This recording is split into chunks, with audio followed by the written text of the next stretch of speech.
1,24,000, 36,000, 21,600 বার।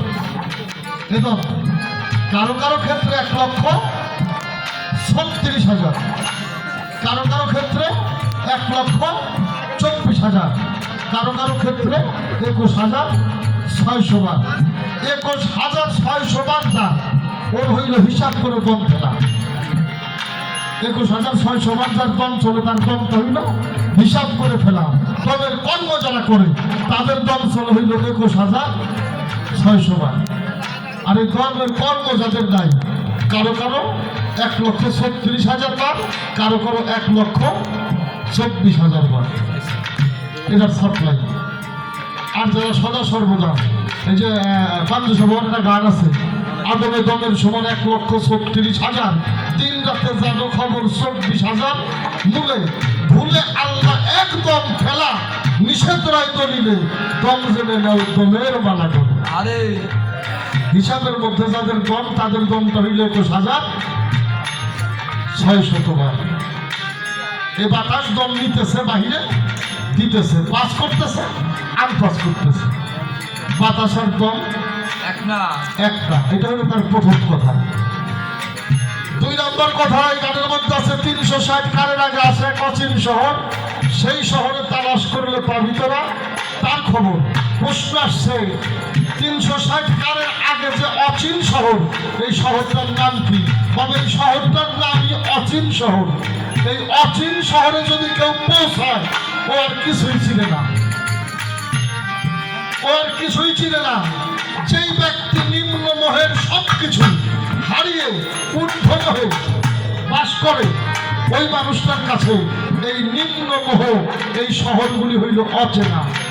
সে নিম্ন মোহের কোনো কিছুই চিনে না, সে বাস করে অচিন শহরে।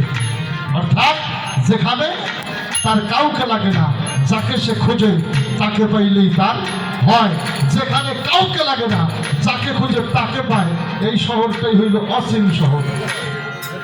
যেখানে সে থাকে আর আমি থাকি, ওইখানে বাপ নাই, ওইখানে মাও নাই, ওইখানে ভাই নাই, ওইখানে বউ নাই, ওইখানে পোলাপান নাই, ওইখানে দুনিয়াদারির কোনো হিসাবই নাই। আমি সবার কাছে অচেনা, আমি জিনকে খুঁজে সেখানে গিয়েছি।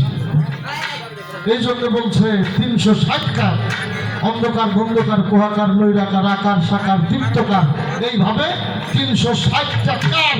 কার হইল শাস্ত্র কথা। আর যেই ব্যক্তি কারের উঠে ওর কাছে কোনো শাস্ত্র নাই, ওর কাছে কোনো শাস্ত্র নাই।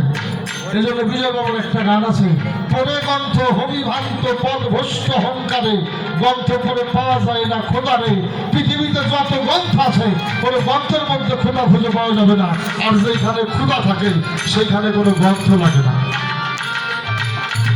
এটা 360 কারের ঊর্ধ্বে, অর্থাৎ যার কাছে কোনো গ্রন্থ নাই, যার কাছে কোনো দুনিয়াদারি নেই।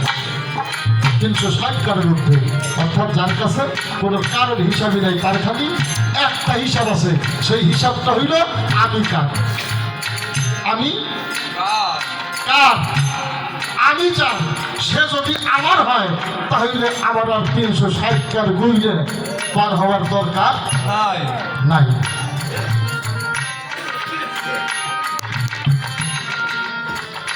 আমি আমাকে চিনলেই যদি রবকে চেনা হয়, তার প্রশ্ন আমিটাকে।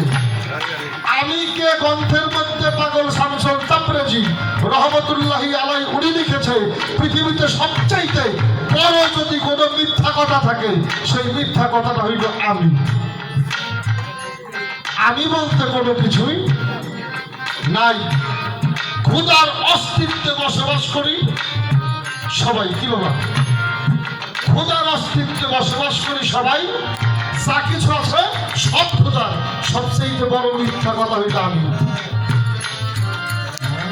সবচেয়ে বড় মিথ্যা কথা আমি। পাখিটা বেরিয়ে গেলেই তো তার লাশ হয়ে যাবে। এখানে কেন আমি আমার বলতে কিছু থাকে না, এখানে আমি আমার বলতে কোনো কিছুই থাকবে না। এই জন্য তুমি যদি তোমাকে তার মাঝে হারিয়ে তার মধ্যে খুঁজতে পারো তাহলে তার মধ্যেই তুমি তোমাকে পাবে। আর মোহ আমিত্বে যে আমি করতেছি, এই আমিত্ব হইল মিথ্যা কথা। প্রাণ পাখি চলে গেলেই এটা মাত্র লাশ, আর কিছুই না।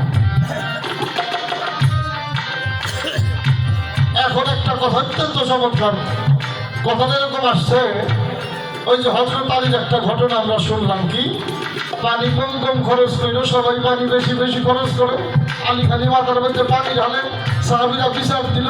হযরত আলী আমার হুজুর পাকের কাছে বললেন, যেদিন থেকে বলছেন পানি কম কম খরচ করো, ওই দিন থেকে আপনার জাতের কসম খেয়ে দিলাম আমি আর পানি খরচ করি নাই। আর সেই পানি আমি খরচ করি নাই, ওই পানির চাই তত্ত্ব শক্তি ইহাকে শীতল করার জন্য এই বাহ্যিক জগতের যে কুয়ার পানি, এইটা আমি আমার মাথার মধ্যে ঢাইলে ঢাইলে নিজেকে শীতল করতেছি। তার প্রশ্ন আসছে, এই উত্তপ্ত পানি আপনারা যারা পানির হেফাজত করেন, এইটাকে শীতল রাখেন কিভাবে? আসছেন একটা প্রশ্ন। বাবা, ছোট্ট একটা ঘটনা বলি। গুরুজি শুক্রাচার্য, ভক্ত হইল সুগ্রীব। এটা যদিও সনাতন ধর্মের কথা, বোঝানোর জন্য কথাটা বলতেছি। শুক্রাচার্য সুগ্রীব বাবা কচ্ছপমণি সন্তানকে ডেকে ডেকে বলল, আমরা সনাতন ধর্মের মানুষ, আমাদের তো দীক্ষা নিতে হবে, তুমি যাও, আমার যদি গুরু পান, শুক্রাচার্য যদি ভালো লাগে তুমি তার কাছে যে দীক্ষা নেও না। বাবা বেদবি নেন না। সুগ্রীব দীক্ষা নেওয়ার জন্য রওনা হয়ে গেছে। যখনই শুক্রাচার্য